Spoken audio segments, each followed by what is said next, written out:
All right, everyone. Hello and welcome to our latest Lunch and Learn program. Today's program is titled Internment and Destruction, Concentration Camps During the Armenian Genocide, and it will be led by Dr. Khatchig Mouradian. My name is Sarah Brown, and I am the Executive Director at Chhange, the Center for Holocaust, Human Rights, and Genocide Education, and we are so proud to host this program. So today we are going to examine the deportation and destruction of Armenians in Ottoman Syria within the global history of concentration camps. And it is my pleasure to introduce Dr. Khatchig Mouradian, who is going to be leading this program and is very well situated to share this knowledge with us. Dr. Mouradian is a lecturer in Middle Eastern, South Asian, and African Studies at Columbia University, where he also heads the Armenian Studies program. Mouradian's book, The Resistance Network, The Armenian Genocide and Humanitarianism in Ottoman Syria, 1915 to 1918, is forthcoming this year.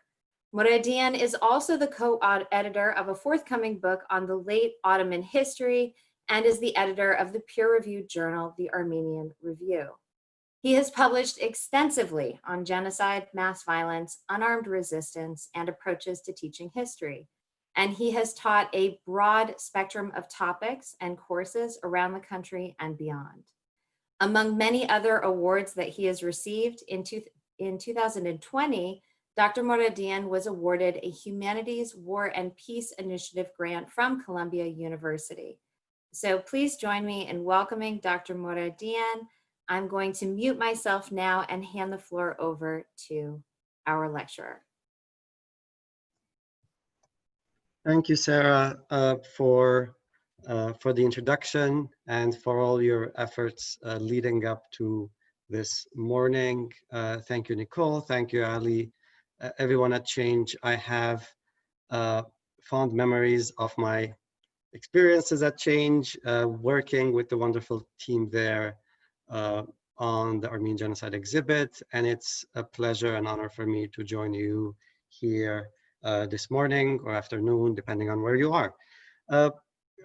As the title indicates, today's topic is going to be focusing on concentration camps in a comparative perspective. I will be focusing more on the Armenian experience, but I will preface it with a few words about the context, the use of the word concentration camps, define briefly the term, and then move ahead with the Armenian experience. During the Q&A, I'm happy to address any of the aspects that I'm not going in detail into in this presentation. This is part of my research, my dissertation and my research project, and the concentration camps also take up several chapters in my forthcoming book. It has been one of the topics that I have found to be not addressed sufficiently in the scholarship. The scholarship on the Armenian genocide is extensive at this point, but at the same time, there still remains certain areas that require further research, and the internment of the Armenian population, deportees in what was then Ottoman Syria, is definitely one of those areas that required additional research. And so this presentation will sort of cover my work on this topic. Now, there are several definitions of concentration camps, and typically one way of thinking about it is to think of people who are forced into a particular space, not for what they have done, but for who they are. This is crucial because it's a way of distinguishing between, say, the prison system, mass incarceration in that context, and internment and concentration camps. Here we're talking about civilians, so that's one important element, who are forced into certain camps or zones, clearly against their will, with for who they are and not for what they have done. Of course, this distinction between for who they are and what they have done is blurred, right?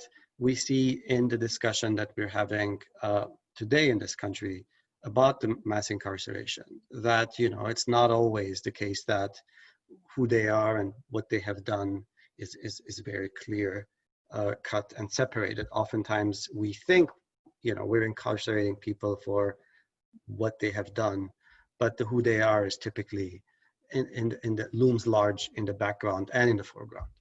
So the concentration camps were invented, as scholars argue, in the late 19th century with the Spanish and Cuba in particular. We oftentimes, the example of the case of General Valeriano Weyler is cited as the person who implemented the reconcentration policy in Cuba against insurgents. There are several cases from this period. I see there are several people here from South Africa. During the South African War, again, within just a few years, during the South African War, the British will employ concentration camps, and also known as the Boer War, both for the Boers and for the Blacks, separate concentration camps for the Blacks in South Africa. And the Americans, again, within those few years in the late 19th, early 20th century, will employ concentration camps in the Philippines. Now, these three cases are typically cited as cases where concentration camps are part of this modern warfare, an effort to control civilians and to neutralize insurgencies. All three cases that I mentioned are cases where the intention by the colonial power is to remove the civilian population from a particular area in order to remove the support base for insurgents.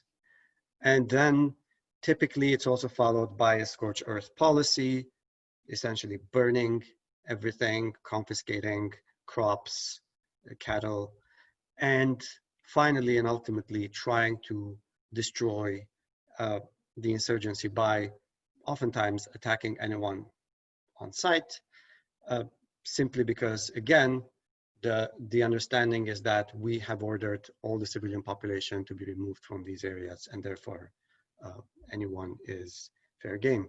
This was the approach that was adopted and very quickly became part of the toolbox of colonial powers. And the three examples that I gave really gives you an idea of the scope, right? We're talking Cuba, South Africa, and the Philippines, essentially all over the globe.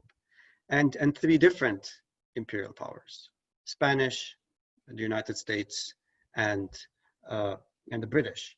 Now, one of the things that also has been explored in this scholarship is how this transforms eventually into a more deadly weapon.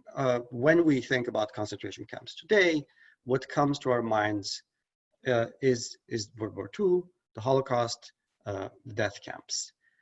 The definition that I just provided is much broader, and it's part of this trajectory that concentration camps essentially went through. And so it's crucial to think about it as such, as this much broader definition in which death camps are just one particular extreme manifestation of civilian internment and destruction in that case.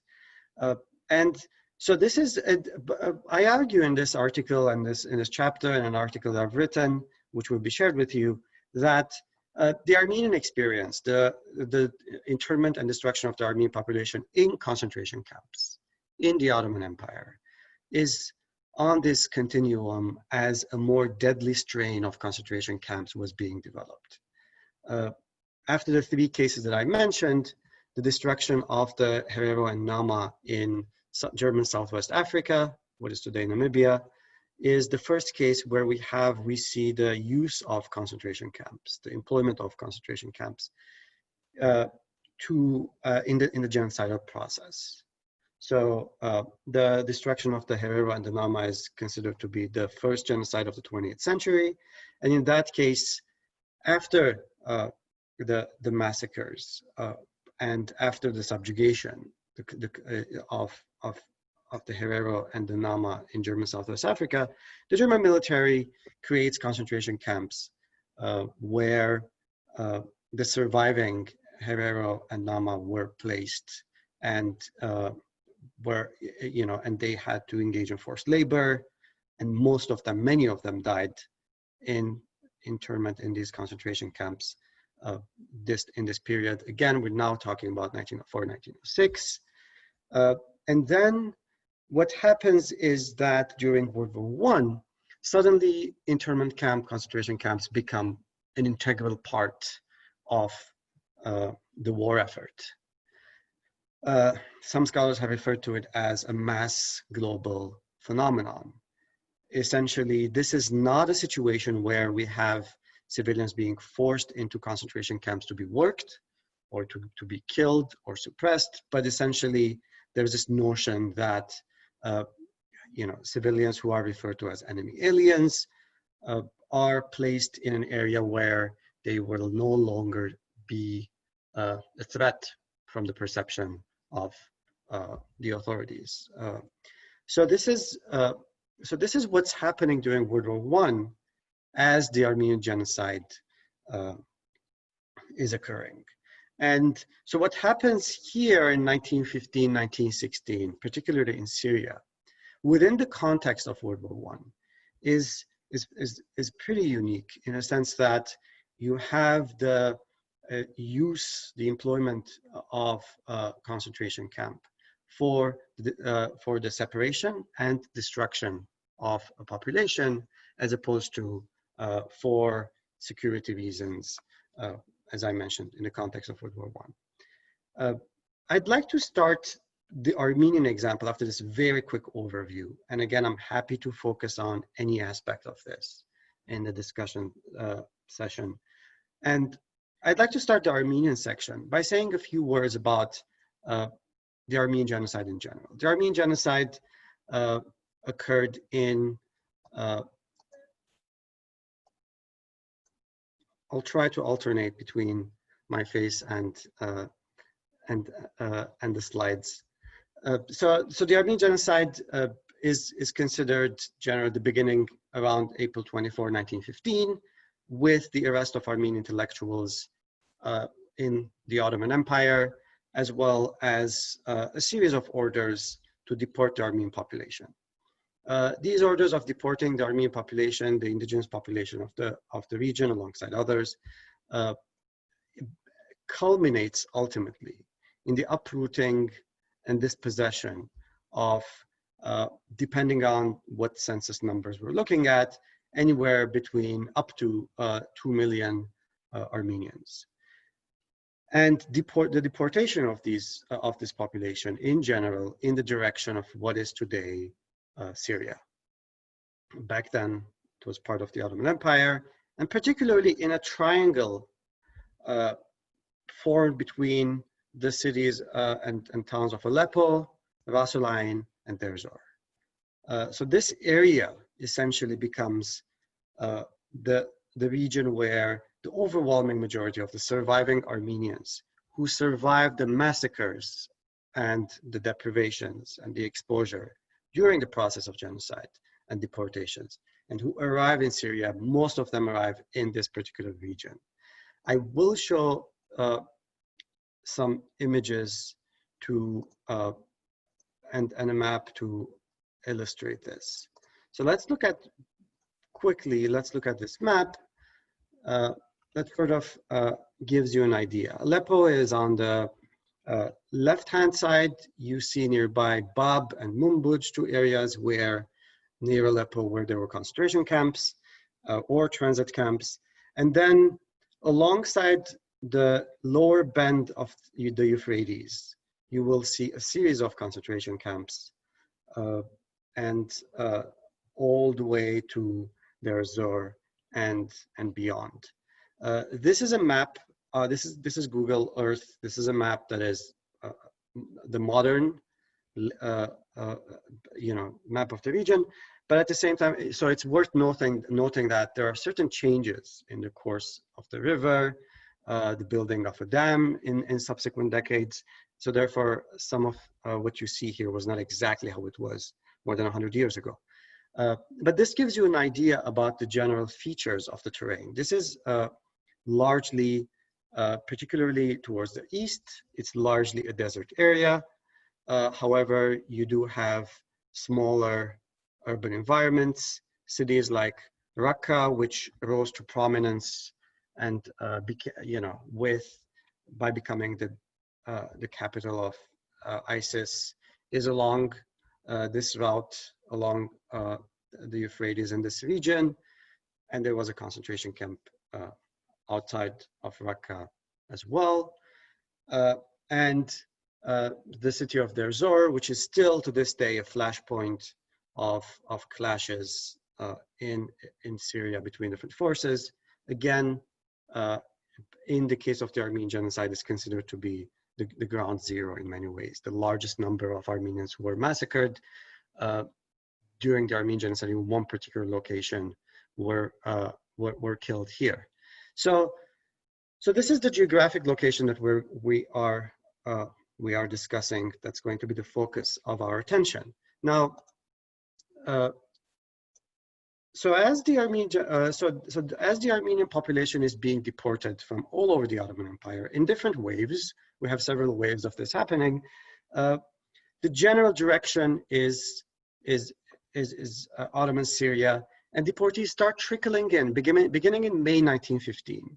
They start arriving into Aleppo or Ras Al Ain, and then from there, gradually being pushed into these camps that are set up along the Euphrates. So let's say a few words about what is going on here. At this point, along the deportation lines, we have hundreds of thousands of Armenians that have already been massacred and or have been killed by different groups, as well as have died of exposure, disease, starvation. Those who are arriving, who make it through the journey, mostly these are forced marches, people on foot, and some by train, who are arriving in Aleppo and Ras Al Ain, largely in destitute condition. And there is an effort locally by the Armenian communities in Aleppo, for example, that was not deported, as of yet at least, some would later be deported, to assist these deportees who are arriving. So there's this organized effort that brings together different Armenian communities, different Armenian churches in Aleppo. This was a small community of 10,000, but there was an Armenian Evangelical Church, Armenian Catholic Church, Armenian Apostolic Church, and all work and coordinate their efforts in order to assist these deportees. Eventually, within a few months, this kind of assistance would not be possible overtly. The authorities will crack down on these humanitarian efforts, and many of these individuals and committees and groups that were assisting Armenians, be they Armenians, Assyrians, others, local Muslims, or missionaries and consuls situated in Aleppo, will start doing a lot of their efforts, a lot of their work secretly. And there's going to be this underground network that forms that tries to save, help, assist Armenians who are essentially who have become a target of the Ottoman authorities.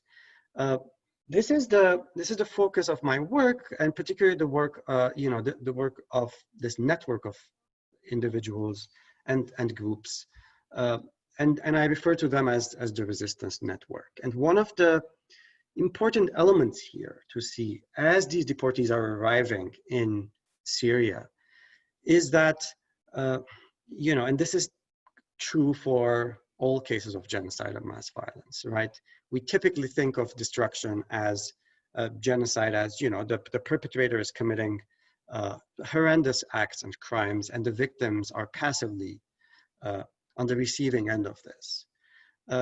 My narrative complicates this by showing how Armenians organize and try to engage in this humanitarian resistance in this region, beginning in Aleppo and also across the region in these concentration camps. And this also will be part of some of what I'm going to be discussing in the remaining 20 minutes. So on the one hand, I see genocide, any narrative of genocide, any discussion of genocide as one where we talk about what the perpetrator is doing, but also equally about what the victims are doing to push back, right? And you will see this as I talk about the experience of the Armenians as well. So let's go back to the slide and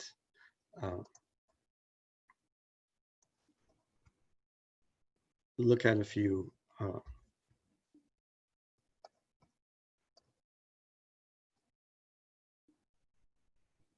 elements. I'll start with this image of Armenian deportees. These are from the Caucasus, in the Caucasus region. So some Armenians escape to the Caucasus, while, as I mentioned, the overwhelming majority of the Armenians will end up in what is today Syria. This is an image from the Library of Congress, a common site. This is the caption they have: a common site among the Armenian refugees in Syria, an Armenian child dead in the fields within sight of help and safety at Aleppo. This is a typical image, right? These images of Armenians, helpless Armenians, dying Armenians, and all at the same time, images and posters and campaigns in the United States and elsewhere to assist the starving Armenians, to send funds and resources, etc. What is missing in this narrative is the role that Armenians are playing in trying to push back, survive, engage in humanitarian resistance, what I refer to as humanitarian resistance. These actions they take to help, fellow Armenians, survive the genocide. This is one example of that kind of effort. This is the image of the administrators of an orphanage established in Aleppo that housed during the entire duration of the war hundreds of orphans who had survived the Armenian genocide. And some of the central figures of this orphanage, you see them at the very center of the picture. The woman who is seated and the gentleman standing next to him, play a significant role both in galvanizing locals and missionaries and consuls and trying to get the support to save these orphans. And what they're doing is against the will of the authorities. And this is what turns, in my work, that's why I call it humanitarian resistance. It's not humanitarianism. It's not just engaging in humanitarian work under circumstances where the authorities allow it, or at least are not, really interfering with the process or persecuting the humanitarians. Humanitarian resistance is a better term here because it is happening against the will of the central authorities.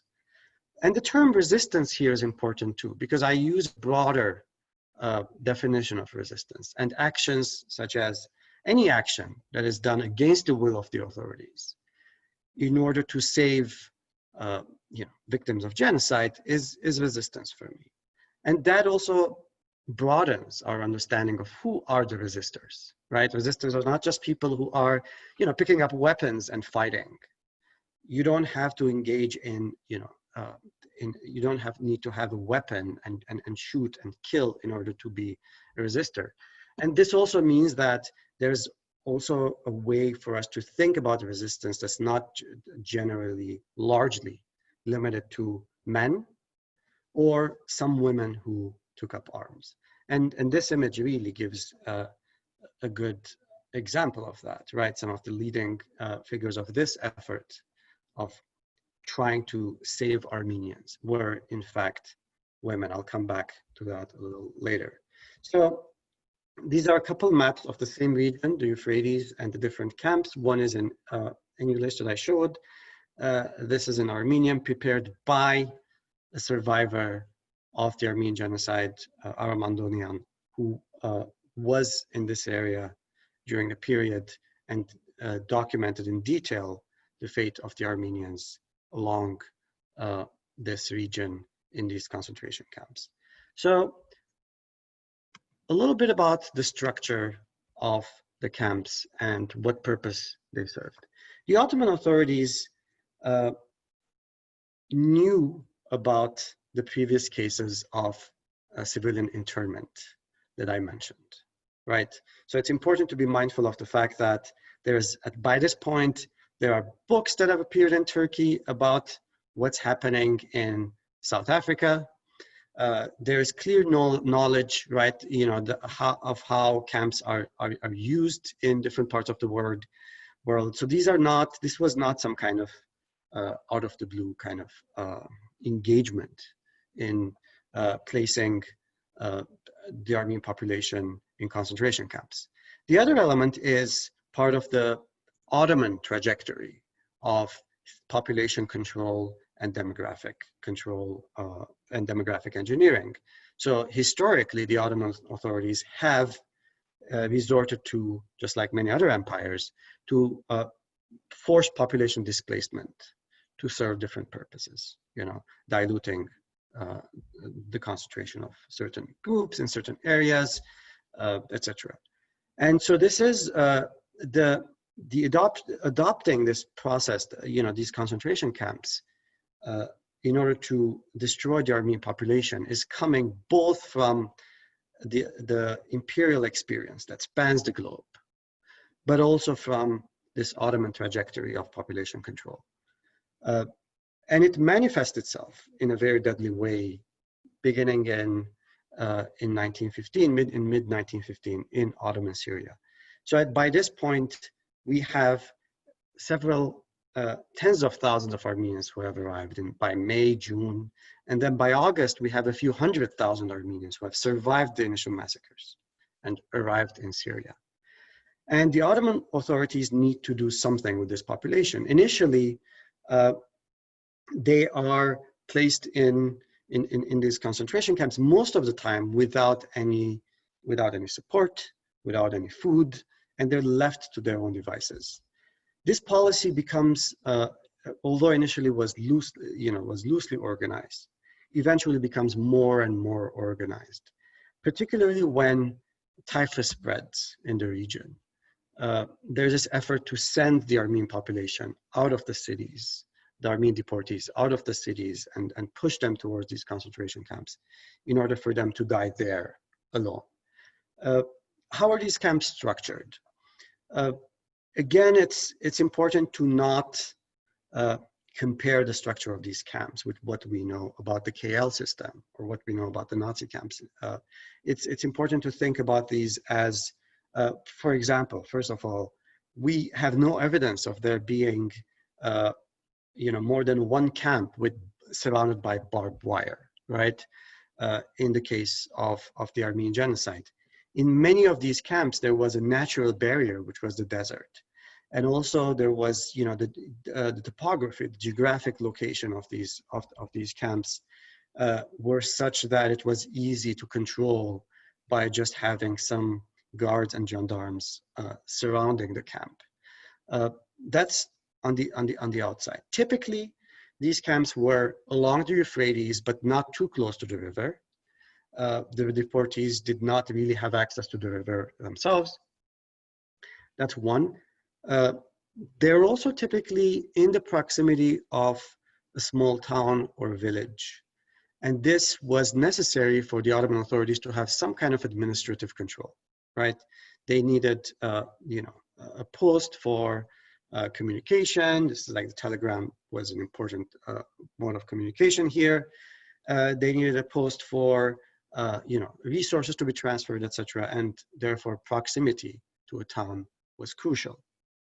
At the same time, separation from that town nearby was important. And that was accomplished by using the Euphrates as an important kind of point of separation and boundary. So typically, whenever the city was on the western bank of the river, the concentration camp was on the eastern bank, and there was a bridge or two that was heavily guarded to ensure that Armenians are not, even if they manage to escape the camp, do not easily access the nearby town. That's one. Another element is how the camps were organized inside. These camps were also semi-porous, particularly, so people could come in, but Armenians could not leave the camps, with some exceptions that I will say a few words about. So for example, during the day, merchants would come in, and at this point, whoever had any funds left with them, whoever had any, would be able to buy bread, food, and those who did not were oftentimes offered to sell their children. This is a process that worsens over the months as we're heading towards, September, October 1915, and then into 1916, as families are running out of resources. They see selling their children as a way of saving their children, and maybe even improving their own chances of survival. So this becomes a process. So this semi-porous aspect during the day was taken advantage of by merchants and also by others who were hoping to buy children. In the evening, bandits would attack the camp. Again, we have many accounts where we see that the guards, the gendarmes, actually would cut deals with bandits. And as bandits would attack the camp, they would steal whatever they would steal, and then they would share it with the guards. We have cases where, there would be an attack in a concentration camp, such as Meskene or Bab. And then afterwards, the gendarmes would fire a few bullets in the air, and then they would go and ask for the money for their efforts and for their bullets from the Armenian deportees. So the Armenian deportees are being essentially looted, both by the gendarmes and by the bandits. So this is about how porous these camps were. There was also an internal economy to these camps, in a way that you have some people manage to escape or secretly, leave the camp, go to the nearby town, bring supplies. The network of Armenian and other locals and others who were assisting these survivors, the network that I mentioned, oftentimes sent emissaries who would secretly enter these camps and distribute food, medication, or smuggle people out. So there was a lot that was going on, even though there was this notion that these are sites, locations that are, outside, access, not easily accessible to many. So this is a little bit about the internal structure. A few words about who ran these camps internally. So the camp typically had a camp director who had a number of assistants who managed to run the camp. Another important role, there are a few other important positions in each camp. One of them was a deportations director. His job typically was to arrange for the arrival of deportees and then for their redeportation to another camp. We'll say a little bit about this later as well. And there was also what was referred to as the person who essentially was responsible for the supplies, right? The warehouse official. Again, typically on paper at least, the deportees were supposed to receive food, right? This was decreed. But in reality, we know that this did not really happen, or at least did not happen in any kind of regular manner. And if anything, most of these supplies were sold to the deportees who had the resources and the means. An important feature here is the second tier of people who are working in the camp. And this is crucial, and there are parallels to this in the Holocaust and other cases as well. And this is using Armenians to control the Armenian population. So some of the internal guards of the camp, some of the guards within the camp were in fact Armenians. So the camp director would typically choose people he considered loyal, and it was very easy to, dispense with these people. So they had to really stand up to the expectation of being brutal and trying to really control the Armenian population. And that was an important way for them to maintain control within the camp. Many of these, camp directors had very little interest in engaging with the population, particularly during, outbreaks of disease. And so they used, Armenian guards in order to do that work, to do their dirty work. So we have this tier, this group of Armenian guards. Each camp has its own, who essentially become the enforcers within these concentration camps. There are two other groups of Armenians who have some kind of privileged position in each camp. The second one are the carriage drivers.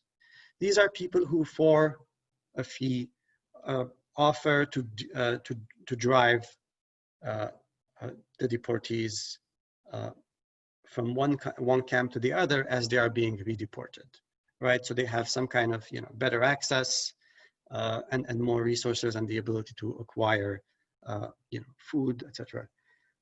And the third group are the Undertakers. In many of these camps, Meskene is a good example. There will be times when there will be up to 500 people dying every single day of exposure, disease, and violence. And what happened was that, again, it was some Armenians who were the Undertakers who would go through the camp every morning and yell, who has dead people, who has dead people, and then carry these bodies, put them onto carts, take them to the outskirts of the camp and bury them in mass graves. This was, again, a scene that you see over and over again in all the accounts. So these three groups of Armenians, a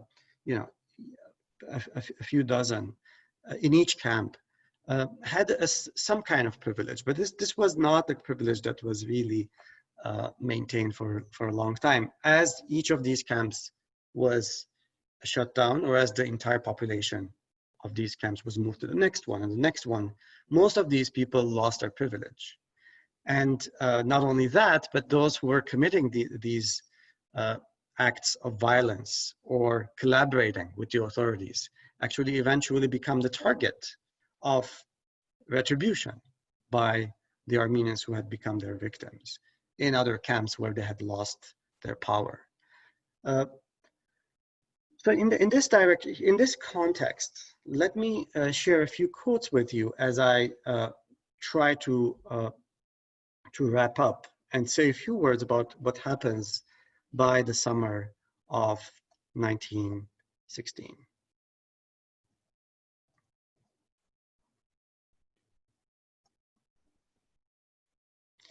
This is a quote from a report to Swiss humanitarian teacher Beatrice Rohner. It reads, "As I was in Meskene, which is one of the camps at the lower bend of the Euphrates, there came a caravan of sick women and children from Bab.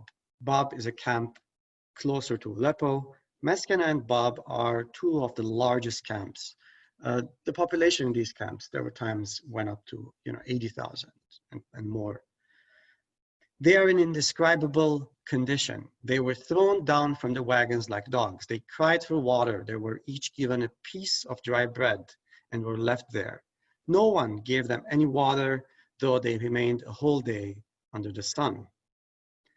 This is from an Armenian preacher, again, sending a report to a missionary.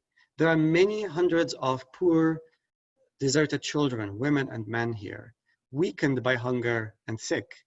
Absolutely wretched figures wandering aimlessly amongst the tents. At every meal, at least 20, 30 come to beg for a bit of bread.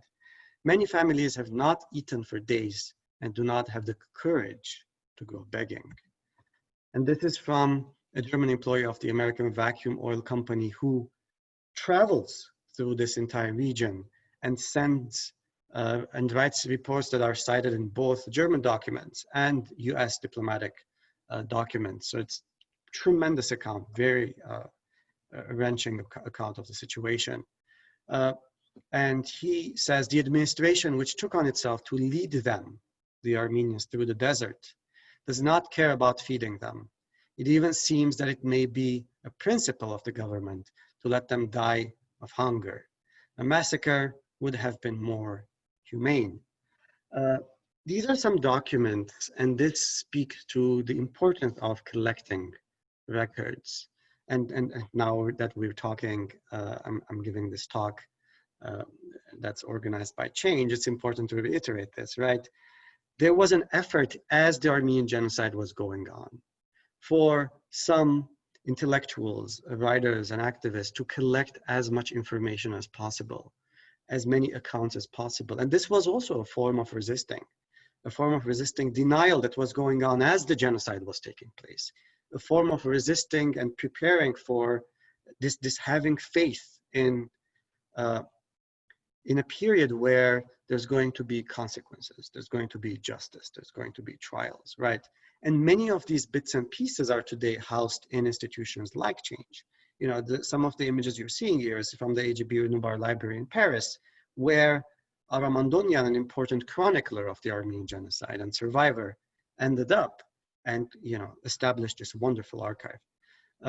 This is a document that lists, handwritten by the camp director of Meskene, that lists the number of people who arrived at the camp within a year between 1915 and 1916, and how close to 80% of the population that arrived at the camp died there, largely of typhus, but also of other diseases, deprivation, and violence. It really gives you an idea about the enormity of the crime. This is an image from Meskene that we have, and next to it is another wonderful example of how survivors pushed back and resisted and tried to create a semblance of normalcy in these concentration camps. Under tremendous duress, in these horrendous circumstances, you know, there were efforts to distribute relief. There were in Meskene, for example, 2 women. Again, women play a crucial role in these camps. There are 2 Armenian women who create an orphanage within the camp. There's no resources. Nobody's helping orphans, and children are just dying everywhere. So they bring these children under one tent and try to care for them. How do they, you know, manage, procure food? Oftentimes by begging and fighting and pushing back and demanding authorities to do something. More often by asking fellow deportees who are in terrible conditions to help. We have accounts of Armenians getting married in concentration camps. And, you know, in one case, you know, essentially the man telling the woman that, look, we're going to be, if we're going to be dying here, right? Like, let's die together, right? And at their wedding, you know, after their wedding, they actually donate a lot of what they have to this orphanage. So you see how people are trying to create some sense of normalcy in an environment where, as I mentioned in Meskene, 80% would die on the spot from disease and exposure. Another example is the document you see on the right-hand side. It's a handwritten newspaper. Communicating was another important element in the camp. And one of the things that, you know, people wanted to know what's going on outside of the camp. They wanted to know what's going on back in their homes, you know, sometimes hundreds of miles away. You know, what's happening with the war. And this was one of the ways of finding out. So every time a new convoy arrived, these local, locals of the camp, Armenians who are the journalists, right, would write down their account of what they saw, their experiences, or whatever they remember last happened in their hometowns, and would distribute these. You know, these leaflets would go from hand to hand, and again, it would create some sense of what's going on. Some of these documents will also tell the deportees, avoid, for example, Der Zor at all costs, or, you know, they would give other kinds of practical advice under these circumstances. Communication was also important between camps. So it's important to note that, and children played a very important role in this. What they did is, oftentimes, as I said, these camps were guarded on the outside and inside with, but at the same time, there were opportunities, particularly at nighttime, for people to escape the camp and go to the next one along the river, and then the next, and then the next. And typically this role was entrusted to children. And sometimes there were messages we know of, we have accounts that there were messages that were actually written on the backs of children with dust. So there are these, tremendous efforts of trying to connect, trying to communicate, and trying to save others. There are many accounts we have of attempts to escape these camps, some of them successful. In some cases, multiple attempts to escape. People escape, get caught, or brought back. There's severe consequences, and then they escape again, etc. So this was the everyday reality in these camps in the region. Now, by 1916, things start shifting again for a number of reasons. So the Armenian genocide begins in April 1915. We have these waves of deportation from all over the Ottoman Empire, with the plan being the entirely removal of the Christian population. Assyrians are also deported alongside Armenians oftentimes. There's persecution against Greeks at different junctures. And by late 1915, the majority of the Armenians of the Ottoman Empire already have either died or are languishing in concentration camps in Ottoman Syria. However, this is not where the Ottoman Turkish authorities stop. There is a second wave of massacres that are unleashed beginning in March 1916 in Ras Al Ain, in the concentration camp of Ras Al Ain, where the Armenian population again is told that they're going to be moved into another location, and close to 30,000 Armenians are deported, separated into smaller groups of a few thousand, and massacred in the middle of the desert. Again, within a few months of that, there's the largest massacre in Deir Zor takes place, where again, it starts with shutting down all of the camps, the majority of the camps that I just showed on the map, and pushing the population, again, telling them you're going to be moved to another location, etc., and pushing the population all the way in the direction of Deir Zor. This is an image from Deir Zor. On the map, you see Deir Zor. It says Deir Zor here. It's closer where the two rivers meet. And that is the direction in which the deportees who have survived all of this in the camps, sometimes for months, as these camps are shut down, the deportees are pushed in the direction of Deir Zor. And at the same time, this is a period between 1915 and 1916 where local officials are being replaced. Local authorities, Ottoman leaders who are not very energetic about the elimination of the Armenians are removed. Other officials who have a demonstrated track record of violence replace them, and this entire region becomes a place that is ready for annihilation. And that is what takes place in August 1916 in Deir Zor. The surviving deportees from all these camps along the river are pushed to that region, separated into groups, and massacred in around the Khabur area near Deir Zor. Up to 200,000 people are killed here, largely women and children, and it is considered to be the ground zero, as I said, of the Armenian genocide. It is often referred to as the Auschwitz of the Armenian genocide. So that is where the final massacre takes place. And this completely transforms this region. You have by this point, the decimation of the Armenian survivors. close to 1.5 million Armenians are killed. Tens of thousands of others are abducted. Some are in sexual slavery, are being sold in different cities and towns as slaves. And this is the lay of the land by October 1916 in their Zor and in Syria in general. And this is when essentially this is the culmination of the Armenian genocide. But there's also the thousands upon thousands who survive, and they survive because they managed to escape through the efforts largely of this humanitarian resistance network that was comprised of Armenians, missionaries, consuls, and local Muslims.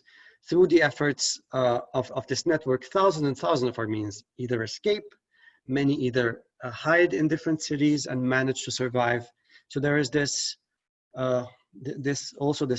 resistance effort that largely, this humanitarian resistance effort that largely is responsible for the remnants of the Armenian genocide, many of whom, thousands and thousands of orphans, many of whom create the ground for a new beginning, and are the grandparents, the great-grandparents of many of the Armenians, today. It's difficult in the Armenian diaspora to not find a family that doesn't have a member that does not trace back their history to this particular location. And to this particular experience. And it is one that really defines what we speak of today as the Armenian diaspora. Now, I want to go back to that picture of that child that was dead and read a poem, a section of a poem that I've translated from Musherish Khan, who is again the first generation of born in Syria and grew up in Syria. And the poem says, "You do not know me. I am that child raised with love who, exhausted and half nude, fell asleep in the desert of their Zor to never wake up. I do not want adornments nor any warm woolen clothes. Skeletons are always nude, but when you get warm bread from the baker, make sure to remember me." This is the story, as I said, of the survivors of the Armenian genocide, and this is the way in which Armenians remember this experience. And in many ways, also, this story is intimately connected with the story of the region, with the history of the region. A few years ago, this is at this point a decade ago, almost a decade ago, I visited these sites in Deir Zor and along the Euphrates, and this is at that point this was one of the recently discovered mass graves of Armenians who were killed in the river Bushehr near Deir Zor. This is an entire mound of bones, right next to a school. They were building the school in this village in Syria. They discovered the bones and they decide to build a school right next to it instead of on that site. But this becomes the children's playground. And I think about this picture often because, here are these kids playing on top of the bones, the skulls, and the remains of thousands and thousands of Armenians. And I wonder now where these children are.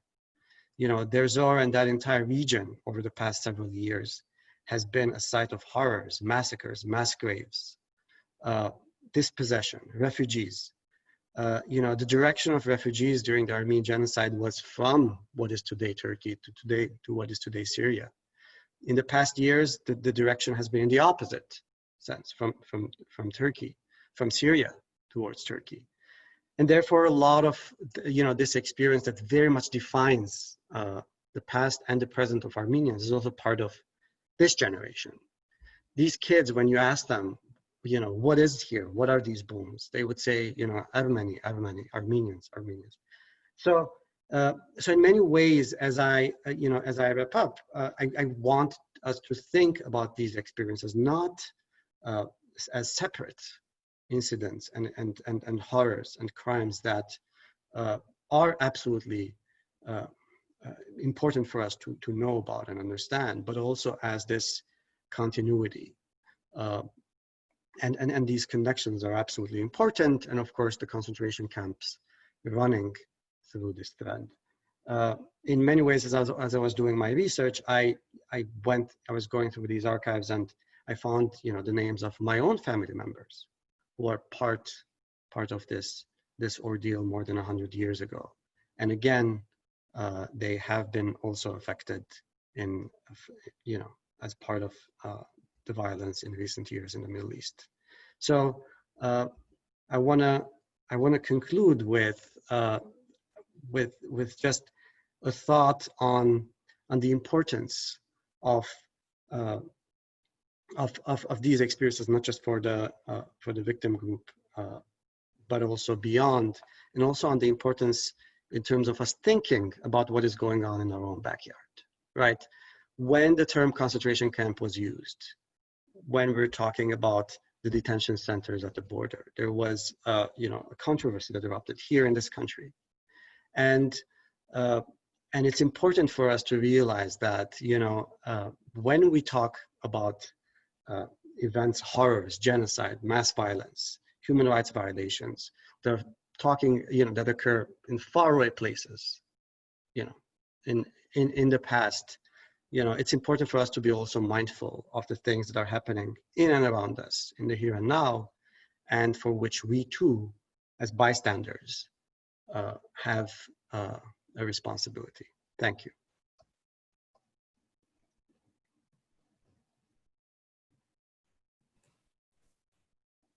Khatchig, Dr. Mouradian, thank you. I've been listening to you lecture now for a very long time. We don't need to say how long, a very long time. And I always manage to learn something new. I'm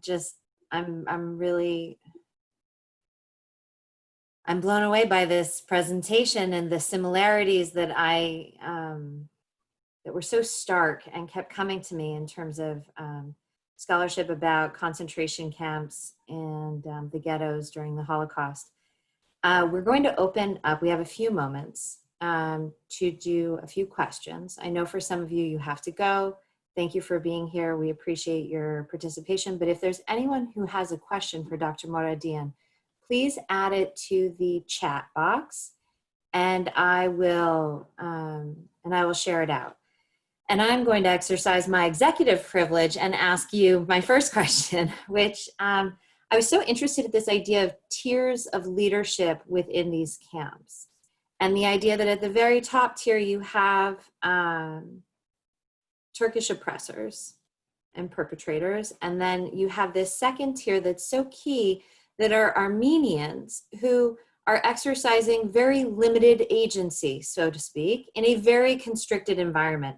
It's not like they can turn around and say to the perpetrators, thanks, but no thanks, I'd rather not be a guard. But at the same time, some of them probably saw this as a way to survive. And it immediately brings to mind the Judenrat of the ghettos during the Holocaust. And I'm curious, how are these Armenians remembered now within the Armenian community through the generations? It's a subject of very great contention for scholars of the Holocaust and for survivors and their generation. So I'm just curious. Yeah, thank you for the question. So yes, the parallels with the Judenrat and the Kapos are actually from the Holocaust are quite stark. And we see similar dynamics in other cases as well. What I would like to highlight is that many of these people, as you say, they are exercising agency. They have some power over the deportees around them, and they have people that they have connections to, allegiances towards, and they help them. So there are some accounts where you will see certain individuals who are guards that are portrayed as terrible. And then you'll find one account, one memoir, where the person is going to say, had it not been for this guard, I wouldn't have survived. He gave me this or that kind of assistance, etc. And it's fascinating how that memoirist will sometimes even ignore everything else that Armenian Guard was doing. Now, zooming out, this is not something that is part of the discussion, unlike the case of the Holocaust, where it is part of the discussion and it is controversial. It has been, at least for some time, in recent years, less so. But in the Armenian case, it's not even discussed. It's the cases of Armenians being part of this, and I believe the denial of the Armenian genocide has a role in this, the denial of the Armenian genocide by the Turkish state, because typically the narrative has always focused on the denial, on the massacres and the killings of Armenians, right? In that kind of narrative, presenting Armenians as the absolute abject victims that are not even trying to push back is fine. But in recent scholarship has tried to portray a more nuanced narrative. The work of scholars like Raymond Kevorkian, who has written about these, and then I build on his work, on the work of people like Taner Akçam and others, and then to try to delve deeper into these kinds of dynamics. There were, in the aftermath of the war, lists of these perpetrators that were guards that were prepared. Some of these guards were actually killed after the war by other Armenians as collaborators. And this is an aspect of the Armenian genocide that is not really discussed. We have a couple of questions that have come through, and they're really excellent. So thank you everyone who is participating. One question that we have is, was the confiscation of weapons from the Armenians a significant factor in the crippling of any form of armed Armenian resistance? And then a second question, I'll roll into it, is how can these sites be memorialized? And it's actually, I very much appreciate this question because it's something that I'm thinking about as well. Especially given the current conflict and situation on the ground, and particularly in current Syria. Yes, thank you. Both great questions. As far as the weapons are concerned, the confiscation of weapons was a factor in the Armenian genocide, but not a major one, in a sense that it was not like the Armenian population was armed. There were many Armenian revolutionary groups, several Armenian revolutionary groups that had access to arms. They tried to arm villages in certain regions, but this was just a small, tiny fraction of the population, and therefore, that was not a tremendous factor because already there wasn't that many. So the Armenians were not at any point in a situation where they could wage empire-wide an armed resistance effort. They did in several places with mixed results, depending on where we're talking about. There are 4 major known cases and several other smaller ones. This is also this issue, the weapons issue, is brought up oftentimes in the context of, by the way, the NRA.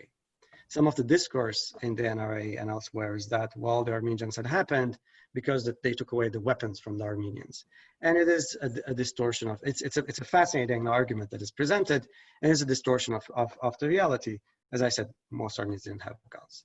Not only that, up until the Young Turkey Revolution, Armenians, Christians in general, were not even allowed to be in the military exactly for that reason, for them not to have that kind of, one of the reasons, that kind of training and weapons as well. I can say more, but yeah, I'm trying to be concise.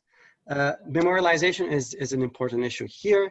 There were, immediately after the genocide, Deir ez-Zor and several of these places, there was an effort in the 20s and 30s to collect, quote unquote, orphans, children, and women who were sexually enslaved in that region. And also there was an effort to collect the remains of the victims. So there's many of the bones and the skulls, at least some of them, were collected, and there were several memorials built in Lebanon and Syria, including a memorial in Deir ez-Zor, which had a large number of these remains. During the recent conflict, one of the armed groups blew up that memorial. So it's an interesting way, and it's, there's these connections that have been clearly marked between that group and Turkey. And there's this sense that, you see how it's the destruction of the people, and then on the same site, the destruction of the memory of the people, right? And so it's this powerful, example of the, blowing up a memorial.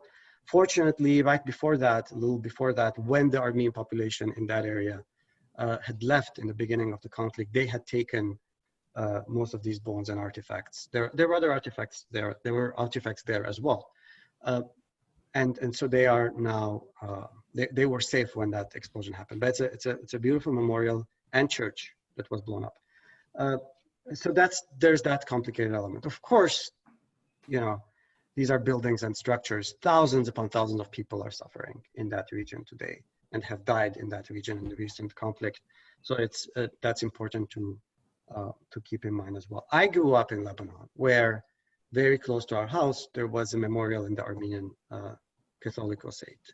And that is a location, that is a site that I have visited as a child. So it was part of, my upbringing, being, that location there, Zor, looms large in the memory of Armenians. And you will see different memorials dedicated to it as well.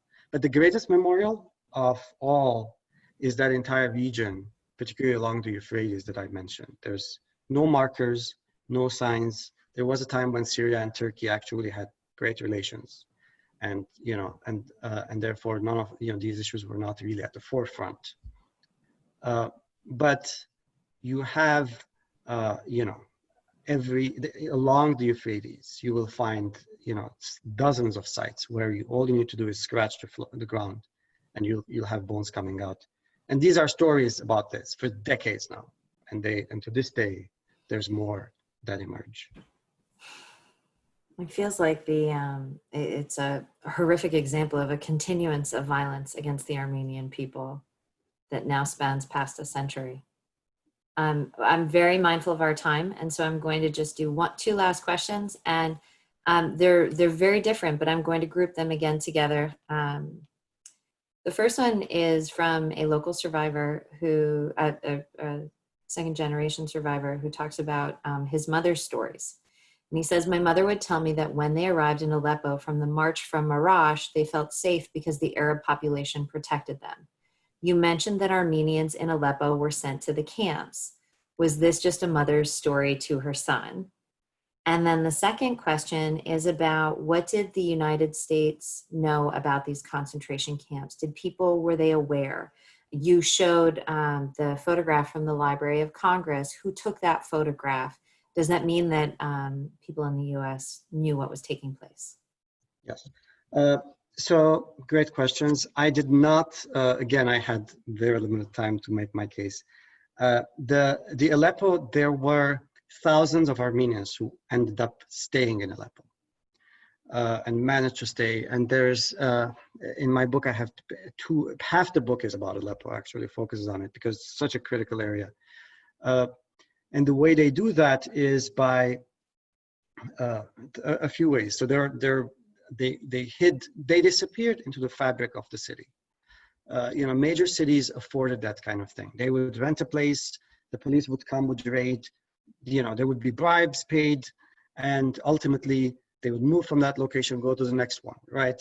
The police knew sometimes where the Armenians were. And all they did is, every week, every couple of weeks, they would show up, pick up some bribes, get some bribes, and leave. So there was this entire economy of survival. And, thousands of Armenians survived in that manner by staying in Aleppo. Many others were actually employed by the local authorities and the local government to, ironically, to prepare. There were several factories for women to prepare outfits, uniforms for the Turkish military, or other, prepare other supplies for the war effort. And there are hundreds of women who actually received documents allowing them to stay in the city, and they were exempted from deportation, essentially working pretty much for free, just for their daily bread in these factories. So on the one hand, absolutely, thousands of Armenians managed to stay there. Others were, the overwhelming number was either forced out or was not even allowed to come into the city, depending on what time we look at. Aleppo in May, June, July is something. Aleppo in September 1915 and beyond is something else. It was very difficult at that point for people to anchor themselves in the city in any way, unless they really were doing a lot of this secretly. And connections helped everywhere. People, bribes, connections, knowing people, luck, all of these factors affected. As far as the role of Arabs is concerned, yes, they play an important role, local Muslims, Arabs and others, in helping and supporting Armenians, but this is not the entire story. There are also many cases of exploitations, participation in the massacres. So it's the story is a lot more complicated. But again, that's a topic of maybe another lecture.